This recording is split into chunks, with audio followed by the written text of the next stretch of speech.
नमस्कार, मैं हूं डॉक्टर अजय शुक्ला और कानपुर डायबिटिक एसोसिएशन का मैं सदस्य भी हूं। तो आज आपको बताऊंगा डायबिटीज़ माने शुगर या मधुमेह।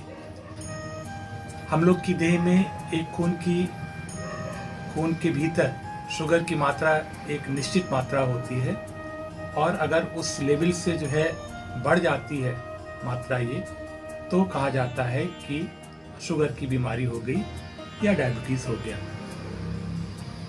तो कैसे पता करेंगे हम लोग? डॉक्टर के पास जा कर के अपने खून की जांच करा करके। क्या होता है कि खाली पेट हम लोग की देह में 120 मिलीग्राम पर DL इतना शुगर या ग्लूकोज होता है और अगर इतना तक होता है, अगर इससे ऊपर जा रहा है तो शक की बात हुई कि शुगर है। खाना खाने के 2 घंटे बाद अगर हम जांच कराते हैं और वो 160 मिलीग्राम पर DL के ऊपर जा रही होती है तो शुगर की संभावना है। और यह अचानक से किसी भी टाइम, जिसको कि रैंडम शुगर बोला जाता है, वो अगर कराते हैं और वो अगर 180 के ऊपर जा रही होती है तो ये होता है कि शुगर की बीमारी है। कुछ लक्षण भी होते हैं जिसके आधार पे हम लोग थोड़ा सा पहले से ही पता कर सकते हैं। और क्या लक्षण होते हैं ये? मुख्य रूप से 3 लक्षण होते हैं। बार बार प्यास लगना, बार बार भूख लगना माने बार बार खाना खाना और बार बार यूरिन जाना। ये 3 लक्षण हम लोगों के प्राथमिक लक्षण हैं डायबिटीज़ की बीमारी के लिए। लेकिन जरूरी नहीं है कि ये लक्षण हों।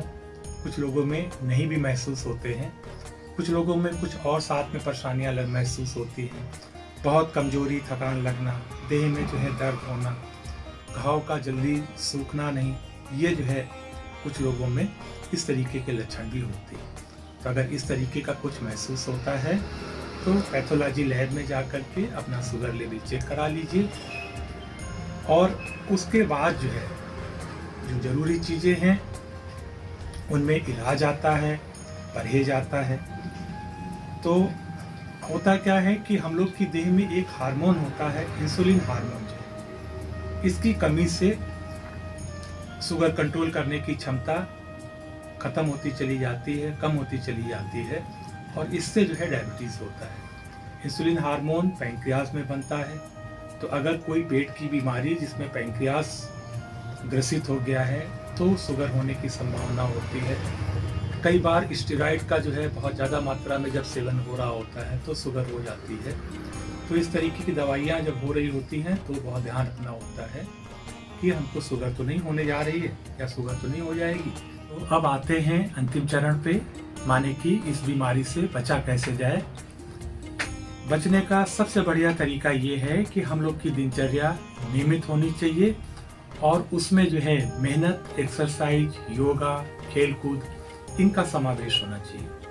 बच्चों को खास तौर पे बोलना चाहिए कि आप लोग जो है बजाय इंडोर गेम के आउटडोर गेम खेलें जिनमें कि पसीना निकले, थोड़ी सी मेहनत हो।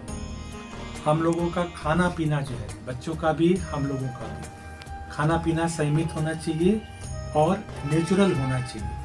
कोशिश रहनी चाहिए कि जंक फूड, कोल्ड ड्रिंक, आलू की बहुत सारी प्रिपरेशंस, ये सब चीज़ें जो है अवॉइड की जाएं और नियमित खाना और हरी भरी सब्जियां हैं, फल हैं, इस तरीके का खाना, मोटा अनाज है, इसको खाने में शामिल करवाना, ये जो है हम लोग इसको करके बच सकते हैं, काफ़ी कुछ बच सकते हैं। फिर भी शुगर के जो पेशेंट होते हैं उनके लिए कोल्ड ड्रिंक, आलू, चावल, मिठाइयाँ ये परहेज करनी होती हैं, कम खानी होती हैं। थोड़ा थोड़ा खाना होता है, बार बार खाना होता है। कोशिश ये करें थोड़ा थोड़ा खाएं, बार बार खाएं और अगर शुगर का लेवल बढ़ा हुआ है तो जाकर के डॉक्टर से संपर्क करें, परामर्श करें, इलाज करें।